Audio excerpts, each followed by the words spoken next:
Hi everyone, hopefully you have had a grasp of the budget conversation that had in the parliament last night. Some of you seems like had sleepless night. I've been frantically busy taking calls from clients, investors, business owners, and there has been so much on media about what's being said, what's the impact, etc., etc. So I thought let's try to make a video and crystallize some of the key aspects of the budget and how it impacts my biggest portfolio of clients, which is investors or business owners. So let's talk about the reality, the truth around the budget, and see what we can make out of it and what's the best action forward for all of us going forward. So one thing to start with is, please understand the budget is not yet implemented. It's just a proposal. It will go through its own round of conversation and it has to be passed and approved by the parliament before it gets implemented, and then you've got certain timelines to action, right? So there is no need to really stress about the implementation because it will go through its fair rigor of conversation in the parliament. Having said that, let's start with a pinch of salt, assuming everything said last night by the treasurer goes through and gets implemented.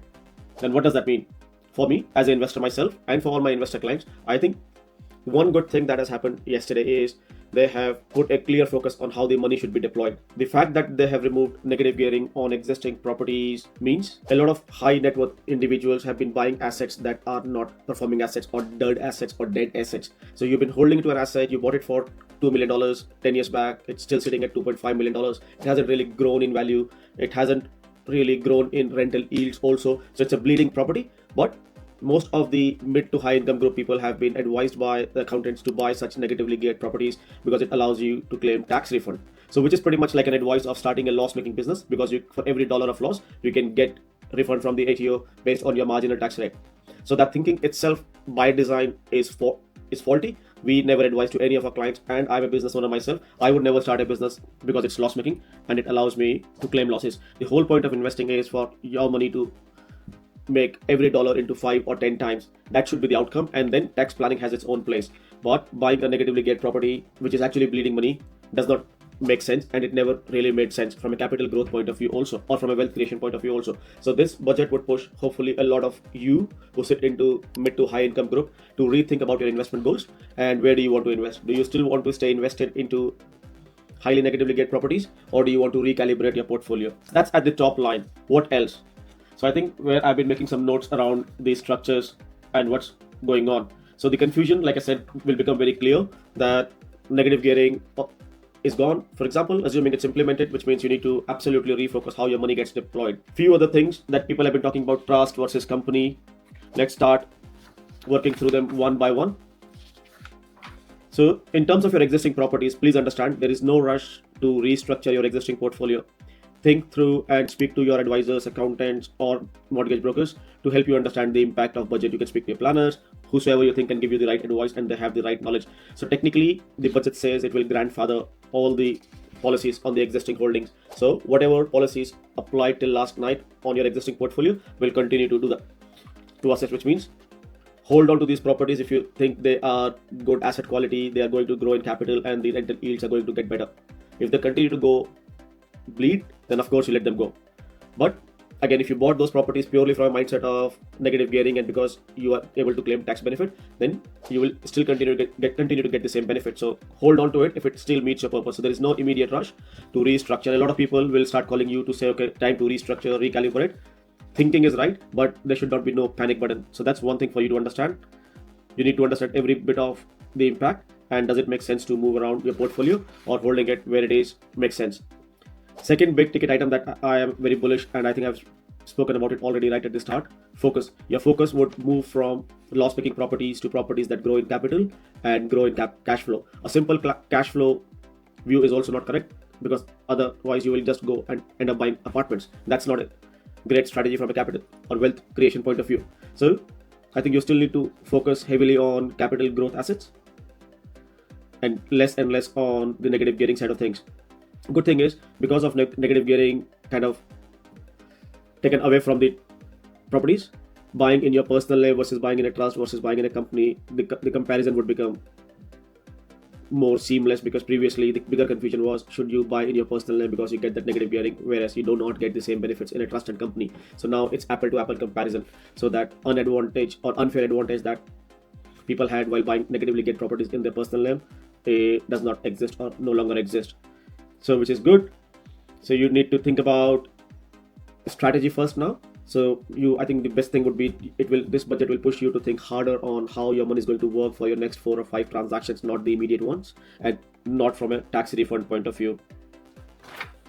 The other thing that would get discussed a lot, and I think people are talking a lot on media, is whether companies become more relevant now instead of personal name buying or a trust buying.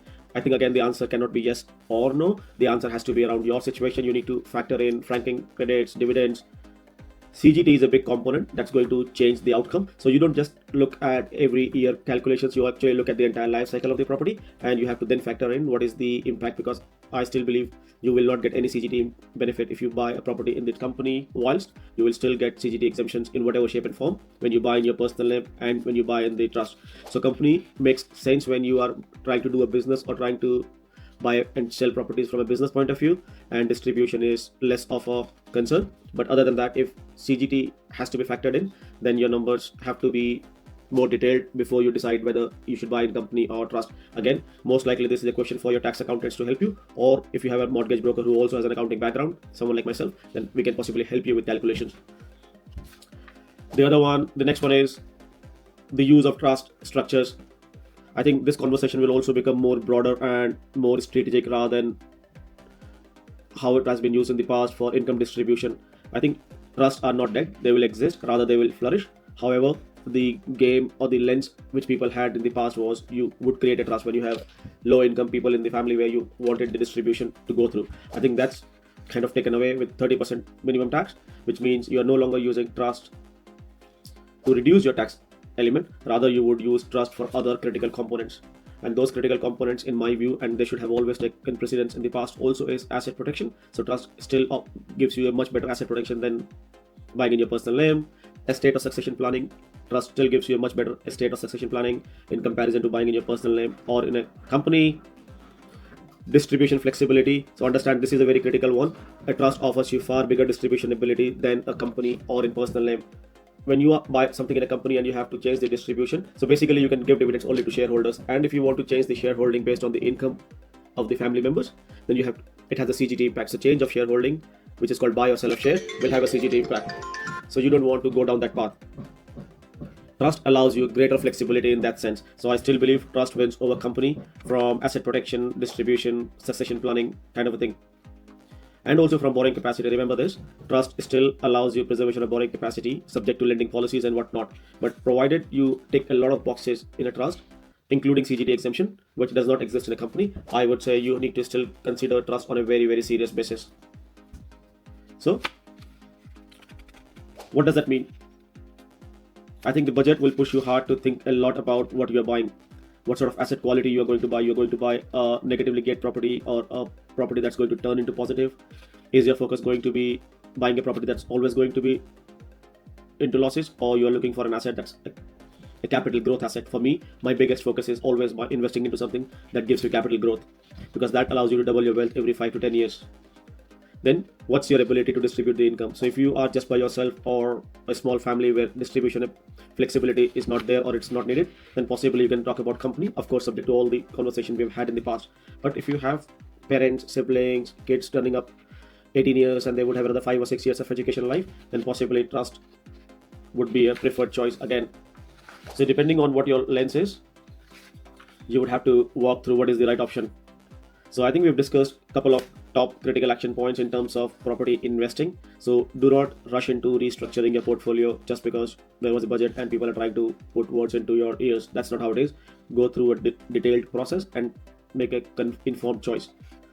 Second is focus on capital growth assets. So do not buy into loss-making properties. Third is, are companies more relevant than before? To some extent, but not for everyone. So you need to really go through the details and just don't rush into buying properties into the trust. It's not a blind game. Fourth point is trust dead or are they still relevant? I think they are very relevant, highly relevant, and overall in the scheme of things, they would give you a much better outcome overall than any other model of borrowing or buying assets. So I think these are my top 4 or 5 picks from the trust from a property investing point of view. If you think any of this makes sense or any of this where you need more clarification, reach out and we'll work with you to figure out what the next action step should be there for you to help you with your property or wealth creation goals. We will do another video for business owners soon. Talk soon. Cheers. Bye.